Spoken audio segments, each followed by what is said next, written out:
The Victorian Albert Museum has one of the greatest collections of plaster casts. Plaster casts were extremely popular in the 19th century. A plaster cast is a reproduction made in plaster of a 3D object. The way they are produced is by pouring into a mold liquid plaster, which is obtained by mixing gypsum powder into water. In the late 19th century, the Victorian Albert Museum, then called the South Kensington Museum, had as a mission to collect the best examples of arts and design from around Europe. In 1865, John Charles Robinson, one of the first curators of the South Kensington Museum, traveled to Spain to visit the Santiago de Compostela Cathedral in the northwest corner of Spain, and he encountered the Portico de la Gloria, the Romanesque main entrance of the cathedral. He wrote to Henry Cole, the museum director, straight away, stating that he had found one of the most impressive Romanesque works of art in Europe. He compared it to the Sixtine Chapel in the Vatican and the Doors of the Paradise in Florence.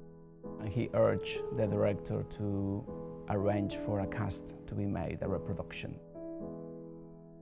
The museum gave the commission to produce a reproduction of the Portico to Domenico Brucciani. Domenico Brucciani was an Italian cast maker that was based in London and had his workshop in Covent Garden at the time.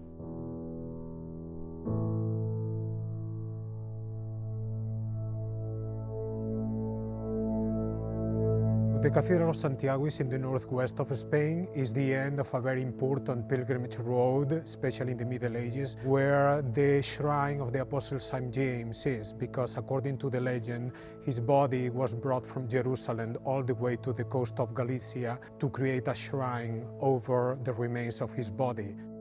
The Portal of Glory is in the Cathedral of Santiago, is the main facade, the western portal, with which the construction of the Cathedral of Santiago was finished at the end of the 12th century. It was probably finished around 1188. Master Matteo constructed the Portal of Glory from the foundations up. It's built in this Galician granite, so the fact that it has these incredibly naturalistic and detailed sculptures is really remarkable, because granite is really much more difficult to get to that level of precision in the decoration of the sculptures than what we know, for example, in cathedrals such as Chartres or Reims. Mainly the Portal of Glory is an ensemble that represents the events of the end of time. But the main source for the Portal of Glory is the Book of Revelation. So when a pilgrim arrives at Santiago, at the end of the road of the pilgrimage, which is in itself a metaphor for life, so around him, as he entered the Portal of Glory, the unfolding of the events of the end of time. Was thought to be almost like a living theater, creating the sensation that you are basically surrounded by living creatures. The Portico has been on display in the cascos for over 150 years, and the refurbishment and restoration of the cascos gave us the right opportunity to start looking at this magnificent monument. We spent the first months looking at the Portico, and we carried out a very thorough digital survey. In this way, we were able to gather information such as the structural problems that were affecting the Portico, but also how the surface was deteriorating. We were focusing first on the structural problems that were affecting, for example, the heads on the elders of the tympanum. Some of them were loose, some were already detached, but also we could visualize key areas where we found cracks caused by the movements of the structure. We could for first time visualize the structure that was built in 1873 to install the Portico in situ. By having access to the back, we could also understand the technique of Brucciani much better. Another of the areas that we paid attention was the surface. We found that there were thick deposits of dirt and dust that were accumulated over 150 years almost. So in order to remove all these substances found on the surface and all these big overpaints, we use a poultice made of latex. And it's a great method to soften the dirt present on the surface and also the overpaints. In order to get a better understanding of the surface of the portico, we took samples in key areas. And we could see, for example, a constant layer of lead white. Under we could see also a red layer that we believe that is probably just an earlier intervention. We could see the different interventions that the portico had suffered along its history, but also to gain more information about the technique that Brucciani used.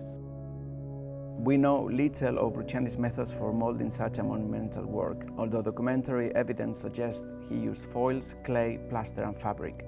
He had to reassure them that his techniques for molding wouldn't affect the polychromy. In a way, the portico was in contact with the original object through the molds. Evidence found during recent conservation indicates that Brucciani covered areas of the original with a protective layer of fabric before molding the surface in plaster.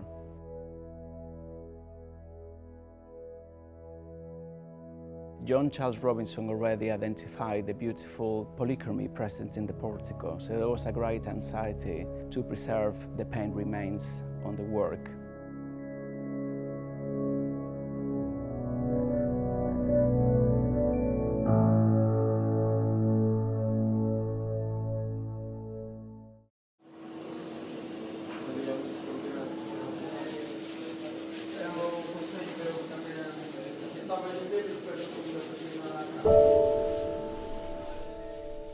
It's really an outstanding and unique moment because we are working at the two portals at the same time, and it's a model of collaboration between two institutions in all this research and improving the knowledge of this unique monument.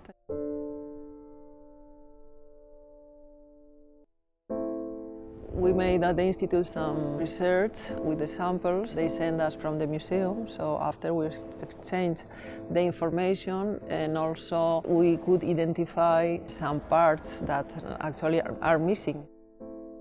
This exchange of information and working together, we will be able to reconstruct the techniques Brucciani used, and also to reconstruct the history of both portals.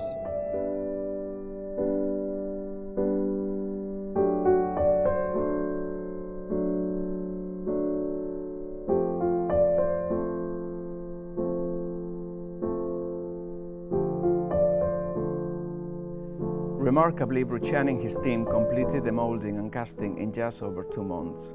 When the portico arrived in the South Kensington Museum, the cascos didn't exist, so the portico had to be displayed in sections in the North Court Gallery. It was not until 1873, when the cascoes were built, their width determined by this grey cast, that the portico could be displayed in all its glory.